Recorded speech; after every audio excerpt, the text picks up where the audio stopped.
Hi friends, అందరికి నమస్తే. అందరు బాగున్నారా? నేను కూడా చాలా బాగున్నాను.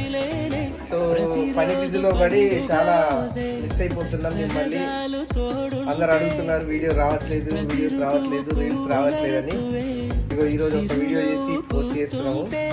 అయితే మా మేడం ఈరోజు మాకు స్పెషల్గా ఈవినింగ్ టైంలో మంచి స్నాక్స్ కోసం అని చెప్పేసి రాగి పిండితో చేసినటువంటి దోశ, అందులో ఎగ్తో కలిపి ఎగ్ దోశ వేస్తుంది. సూపర్ ఉంటాయి, టేస్ట్ కూడా మస్తు టేస్ట్ మంచిగా వేస్తుంది. మీరు కూడా ఎప్పుడైనా ఇంట్లో ట్రై చేసి ఇట్లాంటి మంచి అంటే మంచి ఫుడ్ అన్నమాట. ఈవినింగ్ టైంలో పిల్లలు చాలా ఇష్టంగా తింటారు కదా. ఎగ్ తర్వాత దోశ అనగానే చాలా ఇష్టంగా తింటారు. కాకపోతే రాగితో చేసినటువంటి పిండితో మంచి ప్రోటీన్స్, విటమిన్స్, మినరల్స్ ఉంటాయి కాబట్టి హెల్త్కి మంచిగా ఉంటుంది. అందుకని మా మేడం మా పిల్లల కోసం, నా కోసం, ఆమె కోసం మంచిగా ఎగ్ దోశ వేస్తుంది.